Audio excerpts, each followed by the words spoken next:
Jumping ఎమ్మెల్యేలకు supreme court big shock ఇచ్చిందని చెప్పాలి. పార్టీ ఫిరాయించిన ఎమ్మెల్యేలకు సుప్రీంకోర్టు నోటీసులు ఇచ్చింది. ఇక ఫిబ్రవరి 10వ తేదీన దీనికి సంబంధించిన విచారణ జరగబోతుంది. ఇప్పటికే అటు కేటీఆర్ దీనికి సంబంధించి ఈ ఎమ్మెల్యేలపై అనర్హత వేటు వేయాలంటూ సుప్రీంకోర్టును కోరారు. మరోవైపు పాడి కౌశిక్ రెడ్డి 2 రోజుల క్రితం కూడా ఓ పిటిషన్ దాఖలు చేశారు. ఈ 2 పిటిషన్లకు సంబంధించి ఫిబ్రవరి 10వ తేదీన విచారణ జరగబోతోంది. అలాగే ఇప్పటికే సుప్రీంకోర్టు ఇటు స్పీకర్ వ్యవహరిస్తున్న తీరుపై కూడా ఆగ్రహం వ్యక్తం చేసింది. స్పీకర్ సరైన సమయంలో నిర్ణయం తీసుకుంటారంటే సరైన సమయం ఎప్పుడు వస్తుందంటూ ప్రశ్నించింది. మహారాష్ట్ర అసెంబ్లీలాగా ఇక్కడ కూడా అలాగే వ్యవహరిస్తారంటూ సుప్రీంకోర్టు ఆక్షేపించింది. ఈ నేపథ్యంలో తాజాగా మరి జంపింగ్ ఎమ్మెల్యేలకు సుప్రీంకోర్టు నోటీసులు ఇవ్వడం చర్చనీయాంశంగా మారుతోంది. పార్టీ ఫిరాయించిన ఎమ్మెల్యేలకైతే నోటీసులు ఇచ్చింది. ఇక పాడి కౌశిక్ పిటిషన్పై కూడా కీలక వ్యాఖ్యలు చేసింది సుప్రీంకోర్టు. మొత్తం మీద ఇటు 2 పిటిషన్లపై ఒకేసారి ఫిబ్రవరి 10న విచారణ జరపబోతుంది సుప్రీంకోర్టు. రైట్, మా కొలీగ్ విజయ్ ఉన్నారు. విజయ్, సుప్రీంకోర్టు జంపింగ్ ఎమ్మెల్యేలకు బిగ్ షాక్ ఇచ్చిందనే చెప్పొచ్చా? ఎందుకంటే నోటీసులు జారీ చేసింది. ఫిబ్రవరి 10న మొత్తం పిటిషన్ల విచారణ జరగబోతుంది. సో ఏ రకమైనటువంటి పరిణామాలు ఉండే అవకాశం ఉంది? ఎస్ రామ్ దాస్, ముఖ్యంగా పార్టీ మారినటువంటి ఎమ్మెల్యేలు ఎవరైతే ఉన్నారో ఎమ్మెల్యేల పార్టీ ఫిరాయింపుల అంశం పైన మరొక మలుపు తిరిగిందనే చెప్పుకోవచ్చు. ఈ పార్టీ ఫిరాయించినటువంటి ఎమ్మెల్యేలకు సుప్రీంకోర్టు నోటీసులు కూడా ఇచ్చింది, విచారణను కూడా వాయిదా వేసింది. అయితే పార్టీ మారినటువంటి ఎమ్మెల్యేల పైన అనర్హత వేటు కూడా వేయాలని చెప్పేసి కూడా బీఆర్ఎస్ వేసినటువంటి పిటిషన్ పైన సుప్రీంకోర్టు విచారణ అయితే జరిపింది. తెలంగాణలో పార్టీ ఫిరాయించినటువంటి ఎమ్మెల్యేల పైన అనర్హత వేయాలని చెప్పేసి కూడా మాజీ మంత్రి బీఆర్ఎస్ వర్కింగ్ ప్రెసిడెంట్ సుప్రీంకోర్టును కూడా ఆశ్రయించారు.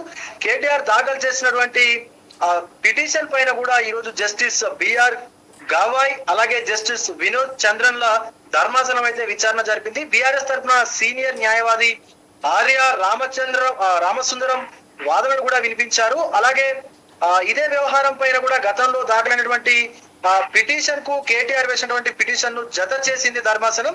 కేటీఆర్ వేసినటువంటి పిటిషన్ ను దానం నాగేందర్, కడియం శ్రీహరి, తెల్ల వెంకట్రావు వీటిల పైన అనర్హత పిటిషన్ తో కలిపి వీటిని విచారిస్తామని చెప్పేసి కూడా సుప్రీంకోర్టు అయితే ధర్మాసనం అయితే మనకు స్పష్టం చేసింది. ఈ నెల 10న పాత పిటిషన్ తో కలిసి విచారణ చేస్తామని చెప్పేసి కూడా సుప్రీంకోర్టు వెల్లడిస్తూ తదుపరి విచారణను వాయిదా కూడా వేసింది.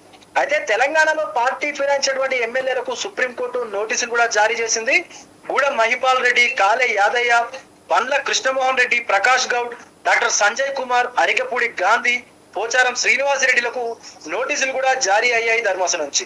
అయితే పార్టీ ఫిరాయించినటువంటి ఎమ్మెల్యేల అనర్హత 2వ పిటిషన్ పైన కూడా సుప్రీంకోర్టులో విచారణ అయితే వాయిదా పడింది. పార్టీ మారిన ఎమ్మెల్యేల పైన అనర్హత వేటు కూడా వేయాలని చెప్పేసి కూడా బీఆర్ఎస్ ఎమ్మెల్యే పాడి కౌశిక్ రెడ్డి వేసినటువంటి పిటిషన్ పైన 2 రోజుల క్రితం సుప్రీంకోర్టులో విచారణ జరగగా సుప్రీం ధర్మాసనం కీలక వ్యాఖ్యలు అయితే చేసింది. తెలంగాణ స్పీకర్ పై సుప్రీం ఆగ్రహం వ్యక్తం చేసింది. పార్టీ మారిన ఎమ్మెల్యేల పైన నిర్ణయం తీసుకోవడంలో తెలంగాణ స్పీకర్ ఆలస్యం చేయడం సుప్రీం స్పందిస్తూ దీనిపైన ఇంకా ఎంత సమయం కావాలంటూ కూడా గత విచారణలో అయితే ప్రశ్నించింది. బీఆర్ఎస్ ఎమ్మెల్యేల ఫిరాయింపుల పైన నిర్ణయం తీసుకోవడానికి మీ దృష్టిలో తగినటువంటి సమయం అంటే ఎంత? మహారాష్ట్ర తరహాలో శాసనసభ గడువు ముగిసే వరకా అంటూ కూడా సుప్రీంకోర్టు అయితే చురుకలు వేస్తూ ప్రశ్నించిందనే చెప్పాలి. మరో వారం రోజుల లోపల గనక ఈ స్పీకర్ నిర్ణయాన్ని తమకు తెలపాలని, ఒకవేళ తెలపకపోతే తీవ్ర పరిణామాలు ఉంటాయని కూడా చెప్పింది. అలాగే అసెంబ్లీ కార్యదర్శి తరఫున హాజరైనటువంటి న్యాయవాది ముకుల్ రోహత్కి కూడా సూచించింది. తమ పార్టీ తరఫున గెలిచి కాంగ్రెస్ లోకి వెళ్ళినటువంటి ఎమ్మెల్యేలు దానం నాగేందర్, తెల్ల వెంకట్రావు, కడియం శ్రీహర్ పైన ఫిరాయింపుల నిరోధక చట్టం కింద చర్యలు తీసుకోవాలని చెప్పేసి కూడా కోరుతూ బీఆర్ఎస్ అయితే మనకు పిటిషన్ దాఖలు చేసినటువంటి విషయం తెలిసిందే. ఈ పిటిషన్ల పైన తెలంగాణ అసెంబ్లీ స్పీకర్ తగిన సమయంలోపు నిర్ణయం తీసుకోవాలని చెప్పేసి కూడా నిర్దేశిస్తూ గత ఏడాది నవంబర్ 22న కూడా హైకోర్టు డివిజన్ బెంచ్ కూడా తీర్పు అయితే ఇచ్చింది. సో దీన్ని సవాల్ చేస్తూ హుజురాబాద్ ఎమ్మెల్యే పాడి కౌశిక్ రెడ్డి పిటిషన్ దాఖలు చేశారు సుప్రీంకోర్టులో. దీనిపైన ఫిబ్రవరి 1న జస్టిస్ బిఆర్ గవాయి అలాగే జస్టిస్ అగస్టిన్ జార్జ్ మహిళలతో కూడినటువంటి ధర్మాసనం విచారణ అయితే చేపట్టింది. పిటిషనర్ తరఫున న్యాయవాది దామా శేషాద్రి నాయుడు వాదనలు వినిపిస్తూ 3 ఎమ్మెల్యేలు ఎన్నికలు జరిగిన 3 నెలల్లోపే పార్టీ ఫిరాయించారని చెప్పేసి కూడా వివరించారు. ఈ విషయంపై తాము స్పీకర్ కు ఫిర్యాదు చేసి 10 నెలలైనా కూడా ఇంతవరకు నోటీసులు కూడా జారీ చేయలేదని చెప్పేసి అయితే ఆ యొక్క వాదనలు అయితే వినిపించారు. ఈ నేపథ్యంలోనే తాము హైకోర్టును ఆశ్రయిస్తే 3 నెలల్లో నిర్ణయం తీసుకోవాలని చెప్పేసి కూడా ఏకసభ్య ధర్మాసనం చెప్పినట్లు కూడా సుప్రీంకోర్టుకు అయితే దృష్టికి అయితే తీసుకెళ్లారు న్యాయవాది. దీంతో అత్యున్నత న్యాయస్థానం స్పీకర్ నిర్ణయాన్ని వారం రోజులుగా తెలపాలని తెలంగాణ శాసనసభ కార్యదర్శికి అయితే సూచించినటువంటి పరిస్థితి కనిపిస్తా ఉంది Ramadas. Right, yes, thank you Vijay. So supreme court party ఫిరాయించిన ఎమ్మెల్యేలకైతే నోటీసులు ఇచ్చింది.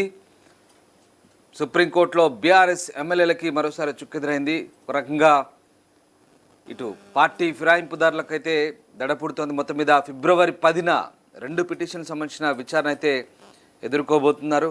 సో ఆ రకంగా ఇటు కేటీఆర్ వేసిన పిటిషన్, మరోవైపు పాడి కౌశిక్ రెడ్డి వేసిన పిటిషన్ సందర్భంలో సుప్రీంకోర్టు ఈ కీలక పరిణామాలు చోటు చేసుకున్నాయి. మరోవైపు మొన్ననే స్పీకర్ వ్యవహరిస్తున్న తీరుపై సుప్రీంకోర్టు ఆగ్రహం వ్యక్తం చేసిన నేపథ్యంలో 10వ తారీఖున వీరి భవితవ్యం ఏంటనేది తేలబోతుంది. ప్రపంచంలో ఏ మూల ఏ క్షణం ఏం జరుగుతుందో వేగంగా తెలుసుకోవడానికి తొలి వెలుగు వాట్సాప్ ఛానల్ని ఫాలో చేయండి.